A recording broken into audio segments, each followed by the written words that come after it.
Welcome Smart Investor to my channel, Nizar Imam. Jadi di episode kali ini kita akan coba ngomongin tentang GoTo ya. Karena akhir-akhir ini tuh banyak banget diomongin. Yang ada private placement lah, yang mau masuk LQ45 lah. Jadi di video kali ini kita akan coba buat reviewnya lagi setelah 2 bulan IPO. Apakah sudah worth it apa belum? Kalau misalnya di video sebelumnya itu saya bilang ya, pada saat harga IPO itu masih kemahalan. Dan sekarang sudah di 300-an. Apakah sudah layak koleksi atau belum? Nah, teman-teman akan temukan jawabannya di akhir dari video ini dengan detail rinciannya ya. Tentunya versi saya. Oke, langsung aja kita mulai analisanya. Yang pertama kita akan ngomongin tentang market share-nya terlebih dahulu. Seperti yang kita ketahui ya, Tokopedia masih bercokol sebagai puncaknya marketplace di atas Shopee.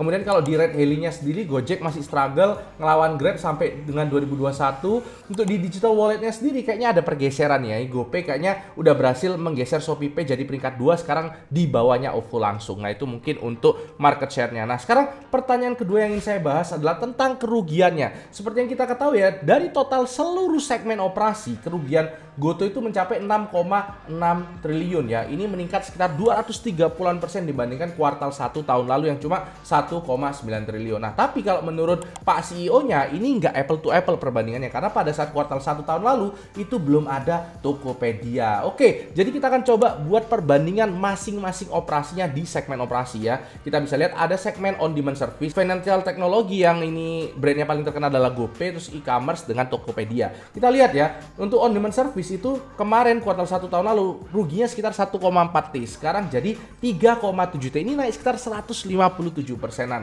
Dan untuk di financial technology 640 miliar ruginya di kuartal 1 tahun lalu, sekarang 1,2 T. Ini naik sekitar 90%-an. Dan untuk e-commerce untuk Tokped ini sekarang di sini dicatat 2,8 T kerugiannya di 31 Maret 2022. Tapi pada saat kuartal 1 tahun lalu belum ada segmennya, sehingga saya harus lihat di bagian prospektus kemarin. Ini ada LK kuartal kedua 2021 ya. Di sini terlihat e-commerce ruginya mencapai 2,1 T. Nah, ini kalau misalnya kita asumsikan kuartal 1 sama dengan kuartal kedua, kita tinggal bagikan 2 aja. Jadi kurang lebih estimasi kerugian kuartal 1 itu sekitar 1,07 T. Kalau misalnya naik ke 2,8 T per 31 Maret ini berarti naik sekitar 161%. Jadi kalau kita breakdown per segmen operasinya tetap kelihatan naik ruginya ya. Rentangnya antara 90%-an sampai 160%-an. Kurang lebih seperti itu. Nah, pertanyaan ketiganya, apakah memang seperti Tokopedia dan juga Gojek ini masih bergantung dengan bakar-bakar uang, masih tergantung dengan promo-promo?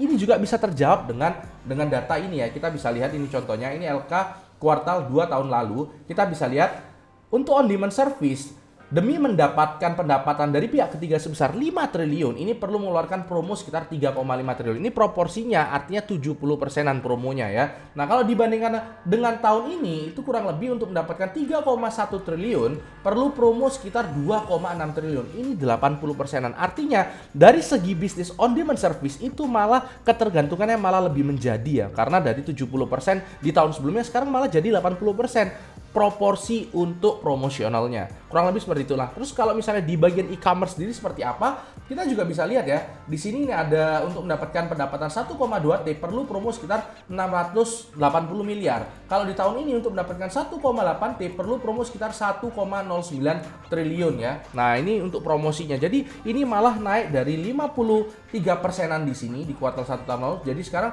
57%. Yang malah kelihatan lebih bagus itu malah dari fintech-nya. Kita bisa lihat untuk mendapatkan 400 miliar cuma perlu 100 miliar. Ini berarti sekitar promonya sekitar 25%-an ya. Nah, di sini dari 200 miliar butuh cuma 40 miliar, artinya turun dari 25% ke 20%. Tapi overall jawabannya masih sangat bergantung dengan promo. Malah ketergantungannya kayaknya kelihatan malah makin menjadi ya, kurang lebih seperti itu. Itu jawaban untuk pertanyaan ketiga, apakah masih bergantung promo atau tidak. Nah, pertanyaan keempat ini yang mungkin yang paling menarik ya. Kita bisa breakdown beban-beban dari GoTo ini kok bisa rugi banyak, ini apa sih? Ternyata yang paling banyak itu adalah dari gaji dan imbalan karyawan. Ini selama 1 kuartal aja pengeluaran untuk karyawan dan gaji itu sekitar 3,6 triliun. Artinya per bulan itu sekitar 1,2 triliun. Ya, ini besar banget ya. Dengan total karyawan yang mencapai sekitar 9.141, itu artinya kalau dibagikan per orang tuh rata-rata 130 jutaan ya. Ya, ini besar banget meskipun tergantung levelnya pasti ya, tapi ini sangat besar banget. Kenapa kok bisa saya bilang sangat besar? Bandingkan saja dengan pendapatan bersihnya yang hanya cuma sekitar 1,4 T. Tapi untuk karyawannya dia ngeluarin sekitar 3 T-an. Ya, ini ini cuma karyawan aja ya, beban gaji aja ya, ini memang besar banget. Dan ini menimbulkan pertanyaan, apakah memang ini akan sustain ke depannya? Karena kita tahu ya di luar sana banyak startup yang sudah mulai layoff pegawainya seperti Zenius, Inaja, JDID, banyak banget ya. Kenapa? Karena memang di ekonomi global itu tidak sedang baik-baik aja. Kalau ekonomi global sedang tidak baik-baik aja ya, para private equity, venture capital itu mungkin akan mulai ngerem menggelontorkan dana, sehingga mereka juga harus ngencekin ikat pinggang. Kurang lebih seperti itu. Nah, pertanyaan, apakah Goto bisa survive dari wave ekonomi yang tidak baik ini?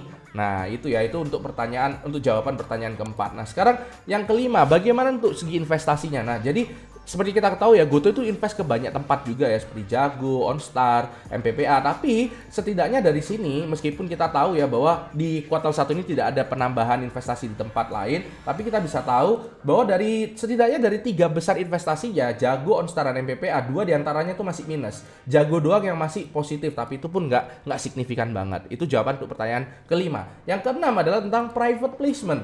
Ya, jadi kita bisa dengar ya, kemarin tuh ada private placement segala macam, mau nyari dana lagi, wajar ya. Dan itu sebenarnya juga udah di state di dalam prospektusnya. Mereka mau bikin program seperti SOP nih, Shares Ownership Program, yang dimana untuk 10 tahun ke depan per tahun akan terbitin 1,5% saham baru. Terus juga nanti kita juga bisa lihat ada buat 10% saham lagi untuk listing di indeks luar seperti ini ya. Ini semua udah disetujui. Malah yang private placement itu yang belum setujui. Artinya apa? Kalau memang itu nanti disetujui juga, kita mungkin juga harus siap kalau misalnya saham kita terdilusi, tadinya itu 20% aja, sekarang mungkin sampai ke 30%-an. Seperti itu ya, itu untuk efeknya dari misalnya private placement tadi. Tapi ini harusnya ngefek cuma ke investor yang duitnya gede aja, yang ngarep dividen dan segala macam lah. Dilusi itu kalau misalnya untuk trader nggak ngefek. Kurang lebih seperti itu. Nah, berikutnya kita akan ngomongin tentang valuasinya. Nah, valuasi kita bisa lihat di sini PBV-nya itu adalah 2,64. Ini seperti yang saya bilang sebelumnya di video sebelumnya ya. Ini sebagian besar asetnya isinya itu goodwill. Jadi saya tidak merasa 2,64 ini representatif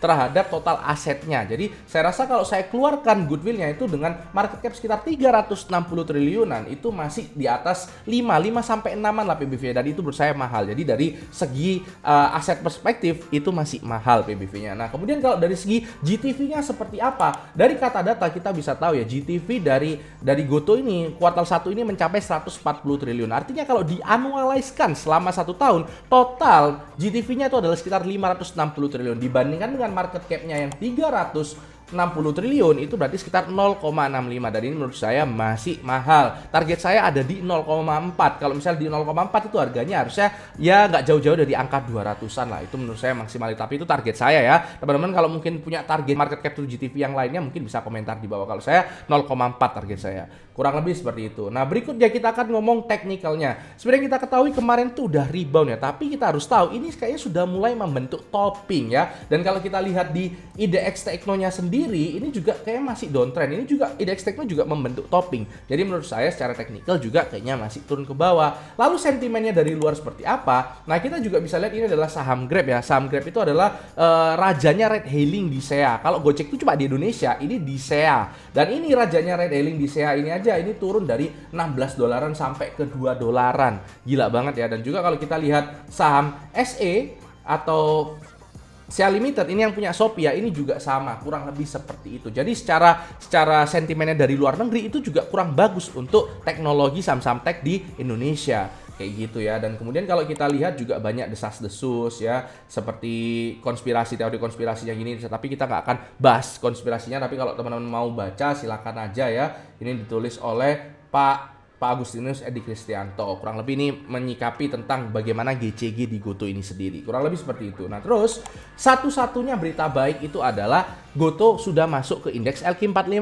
lewat jalur belakang ya. Ini menurut saya cukup baik karena nanti bakalan ada money inflow ke dalam saham ini. Karena kan kalau masuk indeks, fund manager itu kan pasti menyesuaikan indeks tuh. Nah, artinya ya pasti mau nggak mau beli Goto juga. Jadi akan ada money inflow. Nah, mungkin ini doang yang menurut saya bisa menjadi sentimen positif agar sahamnya bisa kekerek ke atas ya.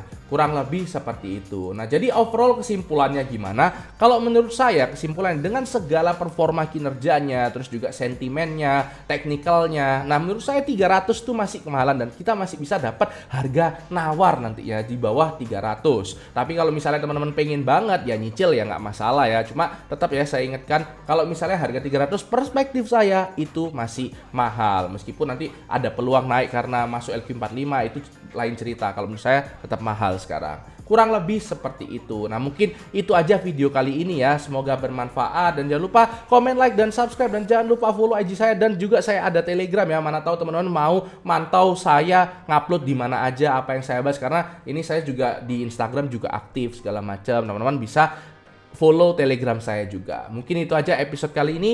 Karena hidup harus seimbang, tetap cerdas dan tetap santai.